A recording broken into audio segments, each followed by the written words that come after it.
Hello Hi, welcome to, to Wisdom for Menopause and Beyond, our new version of extended, informative kind of video we talk things. about a bit more in depth about things that Yeah. we would normally look at and give Yeah. you brief snippets. So we're going to Give be people more information about things that you can find useful at midlife and beyond, and things that we've kind of come across that we think might be helpful. might be really helpful. So today we are mostly talking about.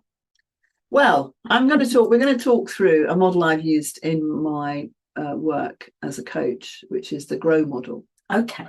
And so, because it's a kind of very simple model, and it's something that you can use.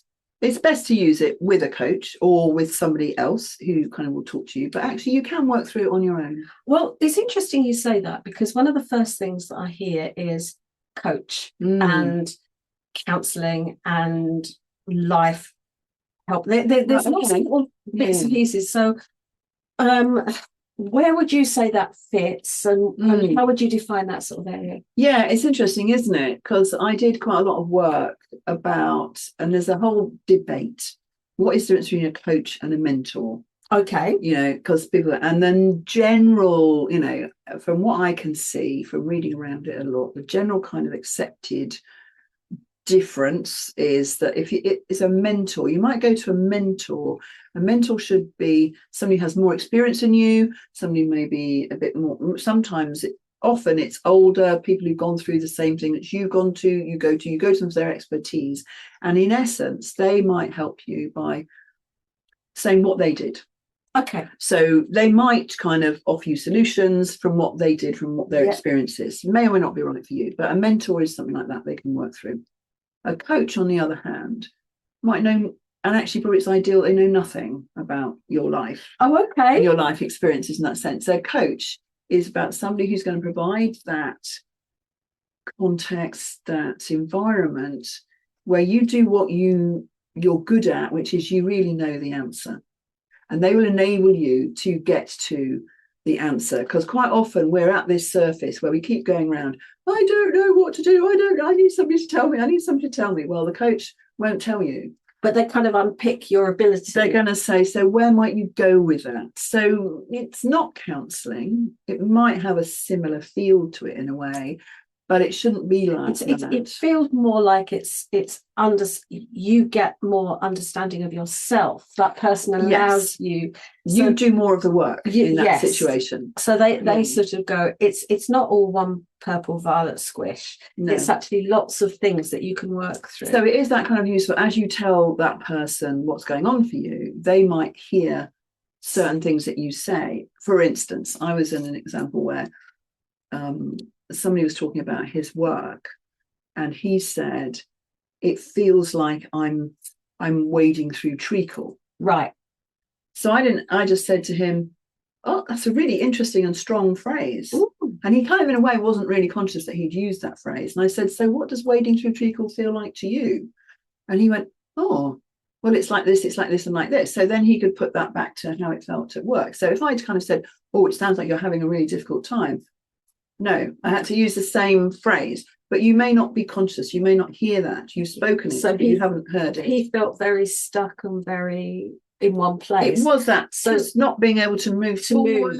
And so taking somebody out of the treacle, whereas if they felt in another way, they would then look at it another way. That's so interesting. So a coach will listen to what you're saying. They'll kind of give you feedback on what you've said. They might ask questions. Is that how you feel? How does that feel like to you? Can you explain it a bit more? Talk about it. And then they're going to ask you, what do you want out of this session? Right. So coaches are normally solutions focused. Okay. So it's all about, I've got this particular issue, I need to talk it through with somebody, I don't know what's going on, and they will help you, like you say, unpick it, go down a different level, the kind of subconscious areas, the things that why am I finding it so difficult to deal with? I don't know. And they might say, oh, you said such and such, so they'll help you with that. So I kind of think a coach is always useful. It's a very good, I mean, it sounds at worst that you get a good sounding board. Yes. I mean, that just sounds like the initial thing. It's almost giving you space to take this big sort of pile of stuff and almost pin it onto a board so that you can see it expanded. Because what is great about life is that things don't happen in isolation. No. So you might spend, I had this great session once where I let this person, in the hour session, I think she spent 40 minutes basically just unburdening herself about all the different things, because you couldn't talk about this unless you talked about this, unless you talked about that. So everything was connected. There were all of these different things. And I think this is where we get to sometimes in life, is we can't do anything about anything because everything is going on. Yes. And the coach might help you indicate, all right, we can't deal with life. We can't deal with life. But actually, what is the most important? Or should we try one of those? So we try one of those areas. Yes, we understand that you have to look at everything that's kind of connected.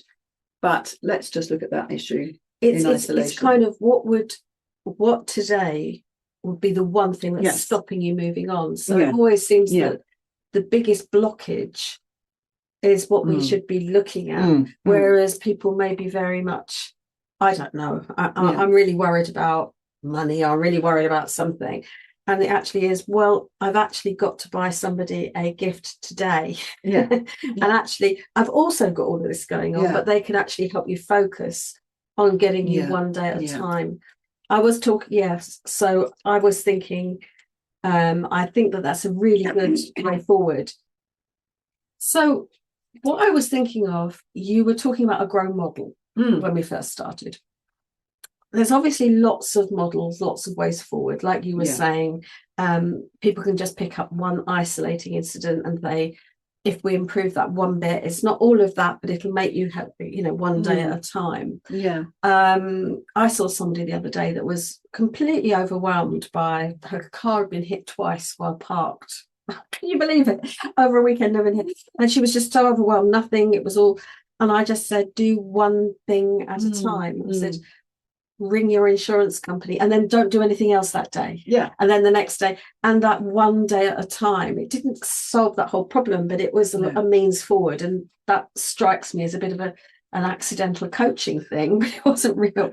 But you were talking about better models that they can use. And you were talking about the grow model. So there's many models of coaching out there, as I said. And one I used quite a lot and still do is he's called Sir John Whitmore. So Whitmore's grow model, because it has 4 parts that form grow. So I love these things because I can remember them. Goals, reality, options, and way forward.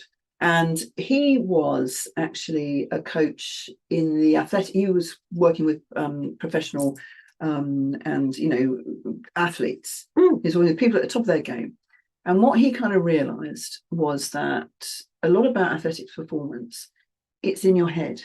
It's not about your physical thing. It's not about train more, run more, although that obviously is part of it. But the actual thing about looking at your mentality, how you're going into things. I mean, I suppose in a small way, I experienced this when I decided for some reason in my 30s I was going to run a marathon, and I'd kind of keep getting to doing 10 miles. I didn't know you then. Miles. I would have helped you. Yeah, don't do that. Have some beer. And I just kind of remember I kept on getting an injury at this point. I kept on doing this kind of stuff. And it was almost like going over and over and over again. And my solution at the time was I went to see a guy that I knew who was a physio. And I said, so you've got to convince my brain that I'm going to physio and you're going to give me exercise that's going to get me through this so that my body can feel it can do longer than 12 miles, which worked. So there was a mental process going on. So he thought, it's all about your brain. Your brain is the biggest thing you need to deal with when you're in that. So he kind of did this model. And as I say, so goals you might talk about. And so this is why I'm talking about coaching as solution focused. So there's a problem, there's an issue, there's an opportunity. What is it you want? So what is your goal? So going into any coaching session, you should know what your goal is. What do I want to solve? What do I want at the end of this? And a coach will help you define that. The next thing is, okay, that's my goal. What is the reality? What is the reality of my situation? I want to do this, but what actually is happening at the moment? So all of these things are related to, they might be getting in the way of, they might be supporting or helping, but they might be an obstacle to that goal. And then the next thing, the O, is, well, what are my options? What are my options here? And we were talking about this briefly before. And I said it's important to realise that there is an option, always an option to do nothing. Yeah. It might be, do you know what? I don't want to deal with this at the moment. And one of these things is, at the moment, I am not going to do anything about it. I recognise this is my goal. This is a reality situation. It's just made it. So one of the options is, I'm just going to keep going with this, and I'm not going to do anything about it. And then you might look at, well, what might that produce? So what are my different options? I could do this, this, and this, and this. And some of them might just be, and so it's just like about blue sky thinking. What are all the options here? Yeah. If I had £1 million, I could probably solve this issue, whatever it is. But what are all the different options? I've always seen that, surprisingly, that people end up with a whole lot of different problems. I don't know. I can't imagine how that happens, but it seems to be there. Yeah. So you come up with all those different options, and then the last one, the W, is okay. I've looked at all different options. What's my way forward today? This is what we're saying. So it's a bit more like your one thing, because we couldn't do it. And it's interesting, because when you start with like the goals, I can see how you would be very, I want to have all my life lovely. Do you know what I mean? It's very easy. So this is where the coach, I guess, or if you're doing this yourself or you're doing it with a friend, it's where you have to kind of almost do that unpinning. Like, yes, I want life to be lovely, but I also want this and this, all right, in the short term, in the longer term, or perhaps I think I would like this, or whatever that happens to be. And that comes to, like, what do I want out of this conversation? Then you can actually say, do you know what, I've got all this list of goals, what I like to do now. And I think where it is useful to have somebody else, so I used to do this as a peer coaching exercise. I used to do it with a huge group of people, and we just go for a walk, which was another thing I did. And I would just say, just do this. So for 15 minutes, one person asks those questions to the other and listens, gives them some feedback. That's what's happening. And then you do it the other way around. So this might be something, if you've got a dog, if you need to go for a walk. If you need to go for a walk, you might do it in your own head. Unfortunately, the dog's not going to take notes. But, maybe you work out a different way. Maybe you record yourself on your phone, or you have a friend who also has a dog. And you just have those conversations. Can I just use you as a sounding board? This is what's going on for me. I've got this model. It's quite useful. Can we just kind of go over it? So it's sort of, it is real that you can have long-term and short-term goals. And I think it's probably quite hard. You probably need to practice defining it.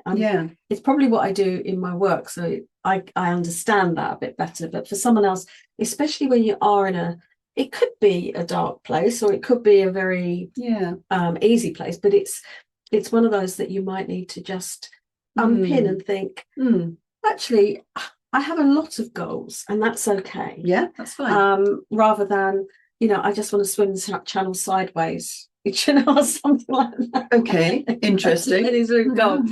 But I think, and then I guess that comes quite closely to the reality of where you're at. Yeah. But what struck me about your options was, you're right, you say people have an option to do nothing, and sometimes that's the best way. I at that particular moment, I can remember we had a bit of a financial time in our life, as everyone seems to have this going through their lives, but it was almost like, we're not quite managing, but we're doing the best we can. And actually, if we keep doing this, we can get through another 6 months, and then there may be new. So it's good to realise that. I kind of think it was interesting. I had a client once, and she was kind of saying something about she was organising a conference, and she was panicking because she had to put the money up, and she was saying people aren't booking, and all of these kind of different things. And at some point, I just said to her, and she made some remark about, as long as I break even, it's all right. And I went, okay, so how many more people do you need to say they're coming to the conference for you to break even? And she thought about it, and she went, 3. I went, and you've got 6 weeks, haven't you? And it was like, but the kind of analysis paralysis and like panic, had kept her from even recognising that was the case. Yes, she wanted to make money. She wanted to make profit on it because she would put a lot of effort in it. But the reality was she needed 3 people. And this is what, and then everything was going to be a profit. We wanted to not have all this financial pressure, and we really wanted it, and we really wanted to have a little bit of extra money so we could buy a bottle of wine once a 6 months or something. But the reality was, if we keep doing what we're doing, we're going to be able to see another 6 months, and things might be changing then, because at the moment there's no possibility of change. But in this bit, so sometimes doing nothing leads, it's not just acceptance, it's leading you on to have another think. And I think you also made the point earlier when we were chatting about this, was there are always options. Always options. And I think people think their top option isn't available. So then there's nothing I can do. There is nothing I can do. And I've had this so many times when you say, I'd love to leave my husband, go on holiday in the Seychelles, become whatever. Does he know? But I see people, they say, I'd love to be a teacher, but, or I'd love to be a photographer, but. There's always a yes, but. And actually, you always have options. There's always an option, but those options may come at too high a price. Yes. And I think acknowledging that there's always an option, so you can give up work. You can go and buy a caravan and travel around the world, and buy a van and travel around the world. But people want to be able to do that, and you might say, well, you know, I'm going to not have my friends with me. I'm not going to have a house. I've got no job and no income. I will run out of money in 2 years. I will be a teacher though. But you will fulfill your goal, and you don't know where that's going to go. And I think even if you look at it and you go, I could, but I don't like the price. So that's the way forward. So of these different options today, what looks like a way forward?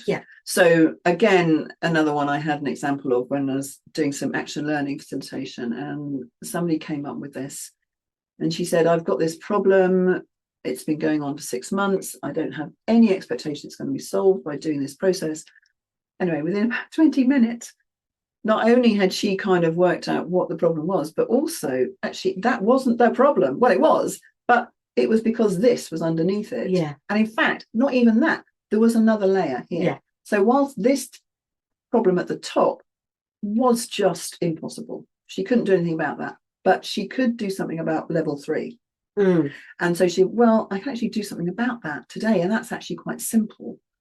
And that might then have that knock-on effect. And that way forward. And I think it's kind of, I've seen so many people that said, I can't give up my job because I'll lose my pension in 20 years. And if I stick there for 20 years, at least I'll have a pension, and then I'll have paid off. And I'm thinking, that's not necessarily wrong. It's not necessarily my dad did that way forward. But it is an option to actually go, you know what, I'm going to throw that up in the air. I'm just going to get rid of that safety. And therefore I can go and just chuck my job up. I saw a kind of little video on YouTube a while ago, we're talking about van life, about this woman. She was an artist and she had a house. And she said, it's a lovely house, but it had a mortgage. And I was stressing every month about paying the mortgage. So what she did was she sold the house. She bought a van and had it converted into something where she could live. I mean, it had, it was like, I can do this. It's got a door on it. She thought about what are the important things in my life. And then she said, I've got a van. So one, yes, I don't have a house to live in. I have a van, but actually it enables me to do everything I need to do. She had a little desk in there. She'll have to stand up at the desk, but that's okay. And I can do this and I can do that to the other. And she said, but I'm not worried now about the mortgage. And now I can be an artist. And someone else would say, but I want security about where I'm going to be at night. And then you have to decide. But those options are always there. We can all do it. And that might come at too much a cost. But what you can't say, I can't. It's always, I've chosen not to. That's much better. And I think that's, we always have. I definitely choose never to run a marathon. I promise you that. But I do have arms and legs, and people without that great facility also do marathons. So I can do a marathon, but I really choose not to. So we wondered whether to make this really clear. Just to go through a couple of examples, because sometimes it's nice to listen to the theory, but it's also nice to think, how would that affect me? So we've come up with 2 examples. One which is kind of really important, the most profound and important part of life today, which is maybe a kitchen or no new kitchen. I'm joking. Yeah, and I think part of it is I've just been through that process. You just so I'm sorry that has coloured your. It's a girl because you've seen me going through the process. And I promised myself a new kitchen. Yes, you did. And didn't do it because we did something else. Yeah. And then this year was definitely kitchen. This is what we're doing. And I'm having a wood burner put in instead. So let's not leap to the solution. But so let's kind of work through the process then. So what happened at the beginning? So what was your goal around a new kitchen? Let's just deal with that. What was your goal? Oh, that's surprisingly difficult. That's really thrown me. I mean, I have a very small space. I have a tiny kitchen. I wanted to use it better. I wanted to build it for me, and I'm afraid the vanity, I wanted it to look quite pretty, and I wanted it to work better. So that was my goal. And I think it's such a tiny house. I wanted the kitchen to be, it's always been the heart of the house. And it's a tiny little kitchen, tiny little house. And I think little cottagey fisherman's types, it's not that. But that idea of having something small and seasidey and cottagey, so it would become part of my house. That was my goal. Mm-hmm. Okay. Reality. What was the reality? What kind of impacted on that goal in that sense? Goal, this is interesting because it's a very small kitchen. Can I really do, a silk purse out of a sow's ear? There is still only this much room. And I also decided that normal cupboards from IKEA wouldn't fit. So it would probably be a bit more hands-on. Bit more bespoke. Well, my husband will make shelves, so it's going to be open shelving type thing, which is going to be a little bit less. I can't just get the fitters in and say throw those units in. It would have to be taking it apart, and the actual reality of the faffing and the mess, and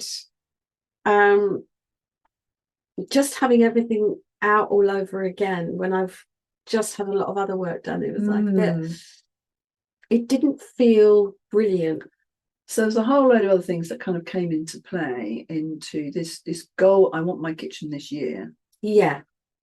And then the kind of reality was, and the reality, is that possible? And also, can I bear it? And the other reality is, interestingly, it was a bit left field, is it doesn't, you can still have a place that is welcoming, albeit a 1980 kitchen.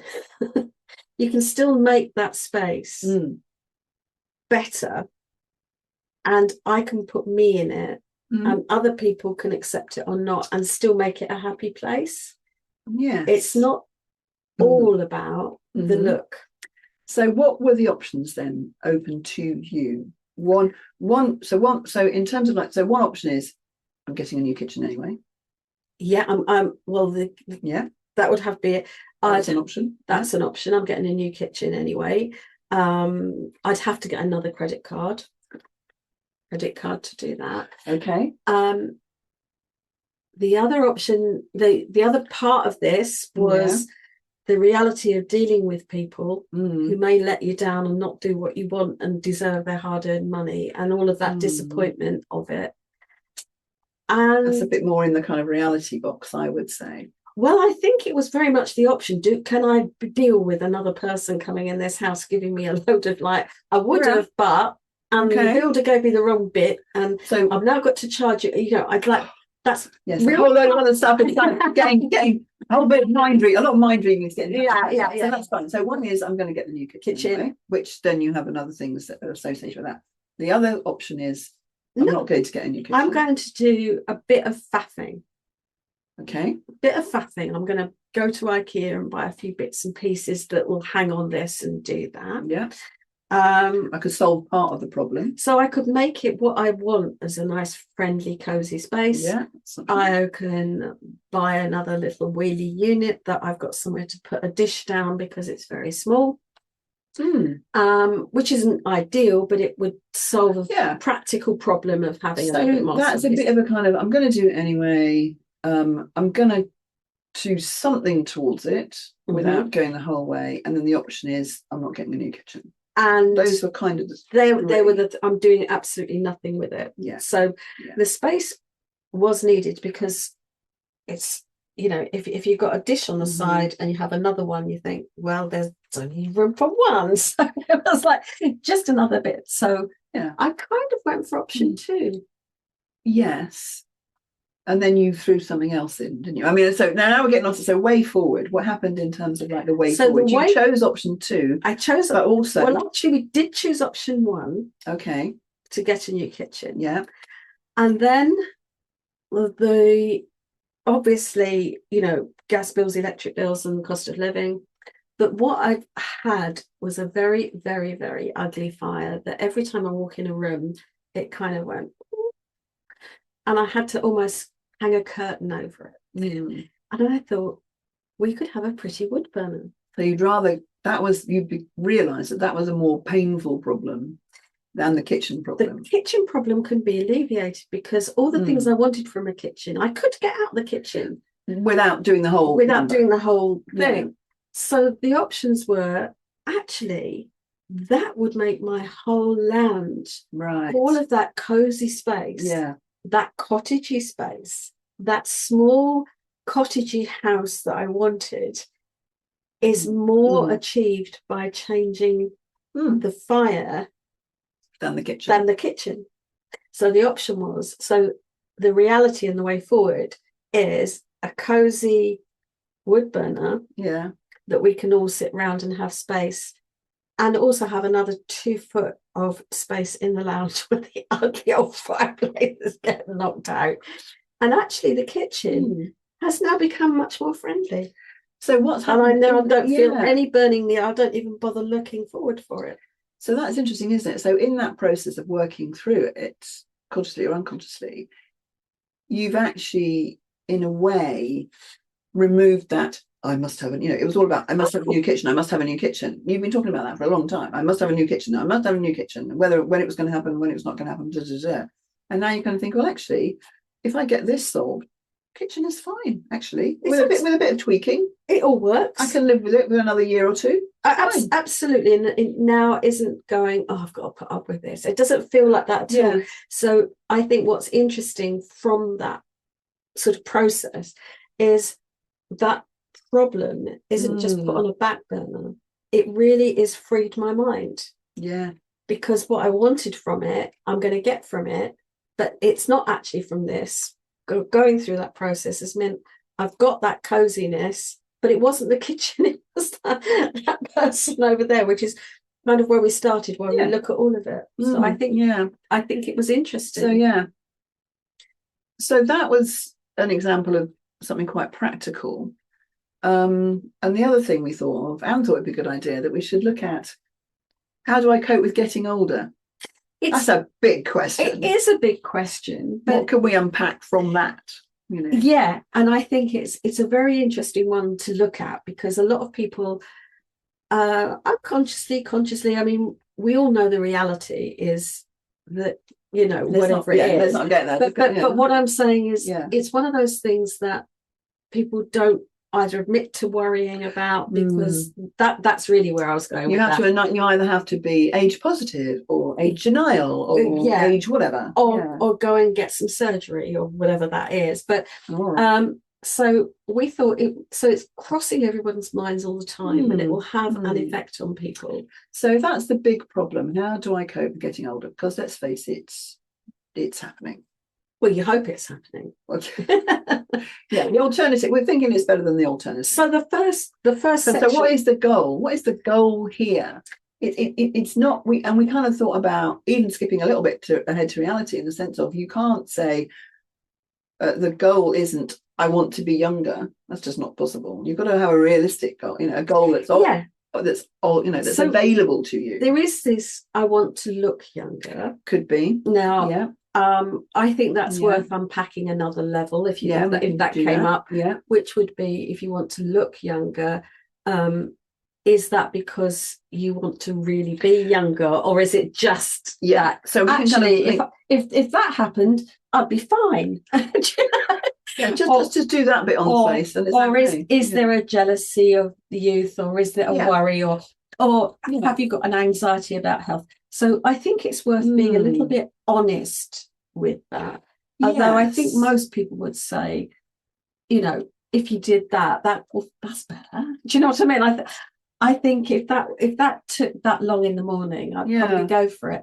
But if it was any longer than that, or a surgery, I probably wouldn't. But comes with a price tag. So do we want to should we just kind of deal with that goal then? I want to look younger. I'm not happy with how I look in the mirror. I want to look younger. I think sometimes it's just a general how am I being perceived, where am I fitting in? So I think it's probably, if we're looking at that, it's worth being honest.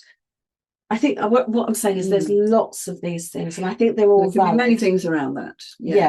And it can just be I just don't feel very good. I feel like I'm not moving very well. So that's a different goal. I'd like to be able to move well. Yes. Or and it's never going to be like you're 17. Sorry. No.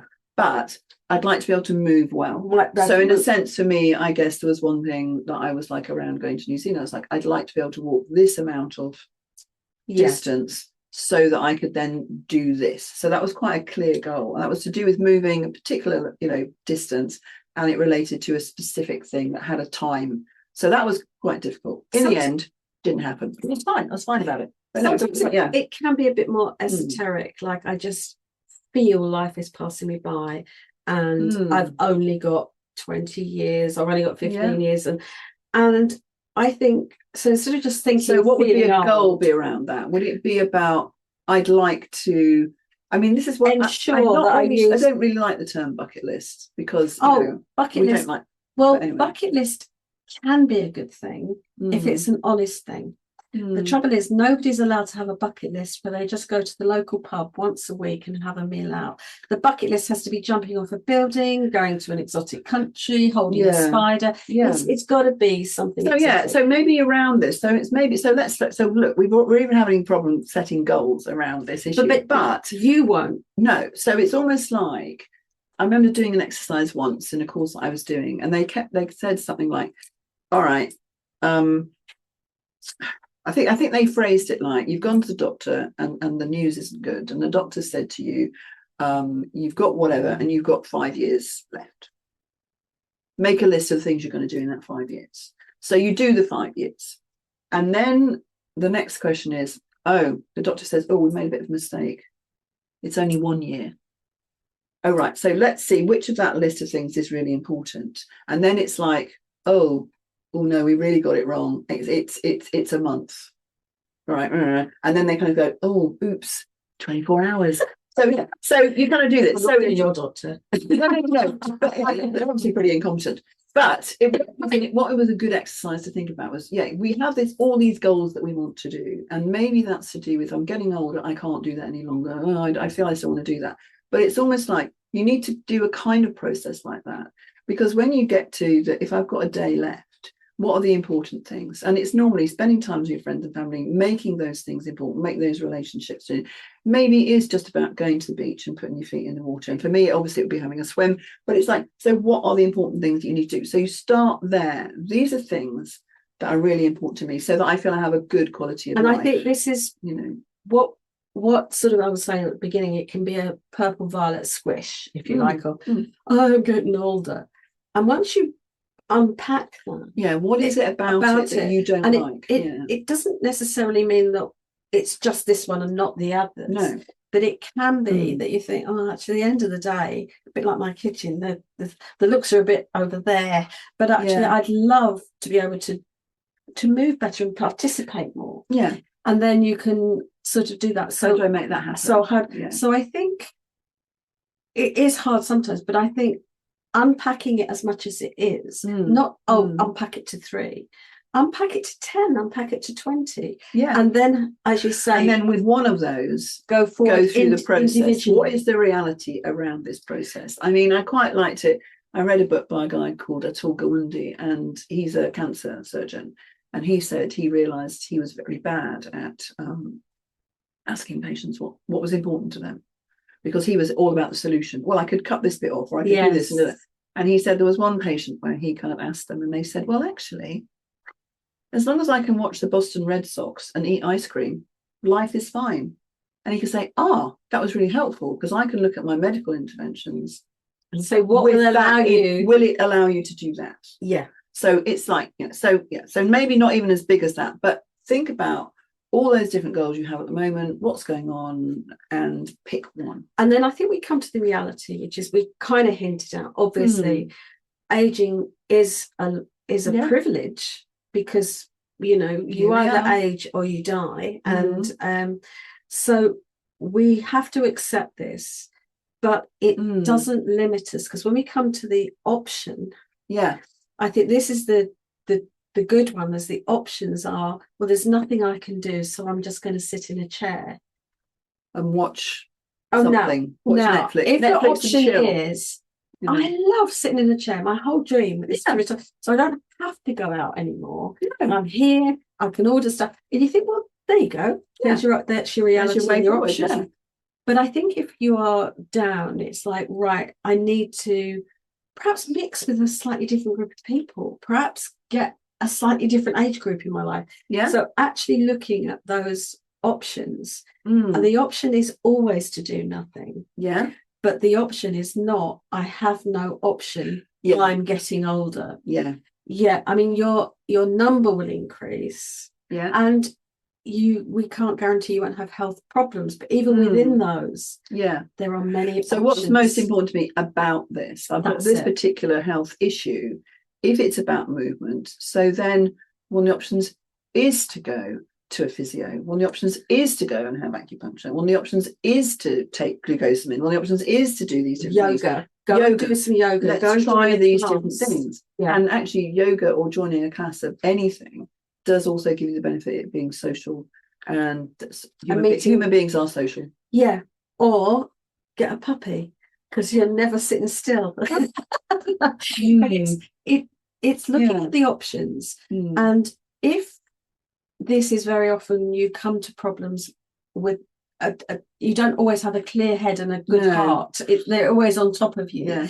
It's very hard sometimes to see the options, because it all feels a bit overwhelming. Yeah. And I think this is where we come back to perhaps having somebody else, or especially perhaps if it is a dark place, just having that coach that will allow you to have the options. Because if you get to the options part of the model and feel, well, actually she's wrong, I have no option, I think that's a sign that perhaps taking it to a peer or taking it somewhere else, because there are always options. And I would also say that is, and I was just going to do that government health warning thing about going to a friend about things like this. Be aware that your friends have an agenda. They want you to be happy and to be fine. So they may not be the best person, because they want you to be happy. They want you to be sorted. They want you to, or you might have one of those friends that actually, they don't want you to be happy. They want you to be worse off than they are. So you have to look at what is the agenda. So sometimes then it is quite useful. Then you might go to a counsellor and just say, I just need a couple of sessions to work through how I feel about getting older. And then I will come out with my list of goals, options and realities and way forward.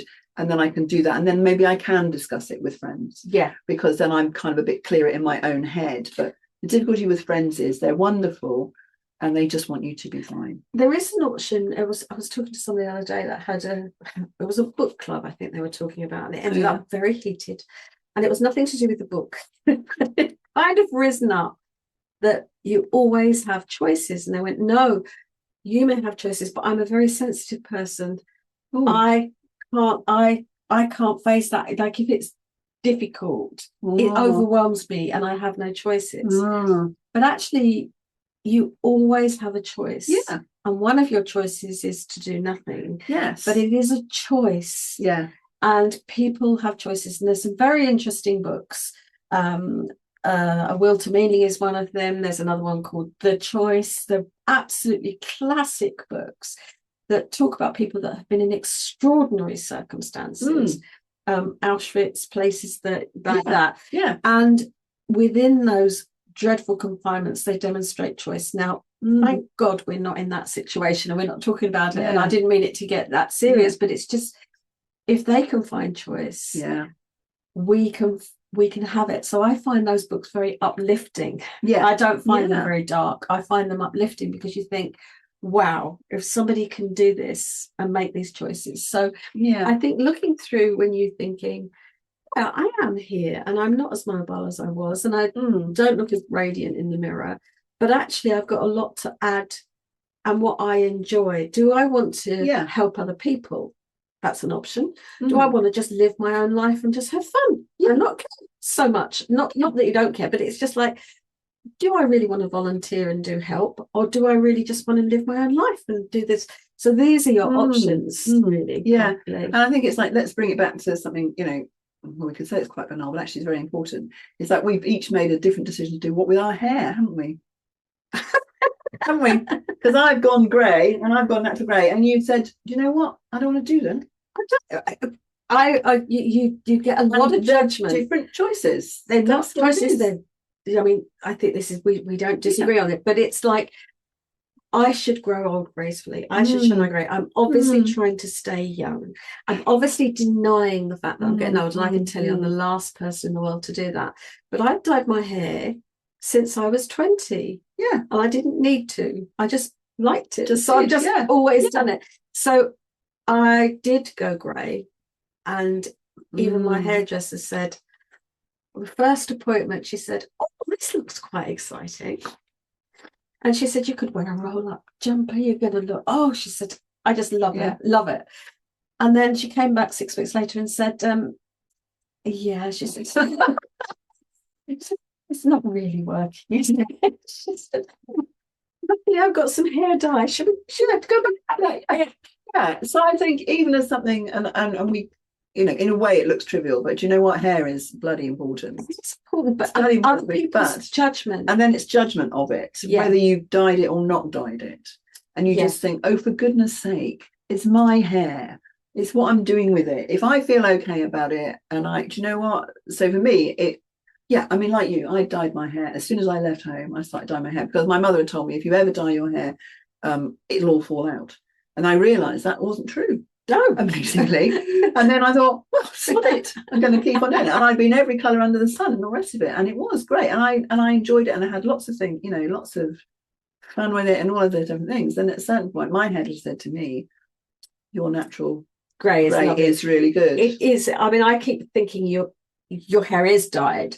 But and it might be that I change my mind, and it might be that, you know, if I lose this hairdresser, I'll probably go grey, because I won't be bothered finding another one. But no, so it is that kind of different kind of thing. So there we go. There's a whole load of things that you could use this. We wondered, and I'm not sure whether we've achieved it, but we wondered about doing two sort of completely different examples by working through the model. I think it's my take on your explanation of it is, it's such a simple explanation, and even a decision I'd already made, I was thinking, oh, actually, I didn't realise that was that depth to it. So it's almost endorsed that decision that I'd made. And I think we can use it from everything, from dyeing the hair to the bigger picture of what is it that I'm unhappy about getting older, that I'd like to feel happier about or more accepting of, or how can I go forward, and all the rest of it. So I think just experiment that. And good old John Whitmore, there we go, the grow model. And you can look at his book. It's great. It just explains it in more detail, but that's it. Goals, reality, options, way forward. And what it can do is shift that. If you get stuck in it, it just gives you an option. Can I look at this a different way? Reframing it. So there we go. So have fun with it.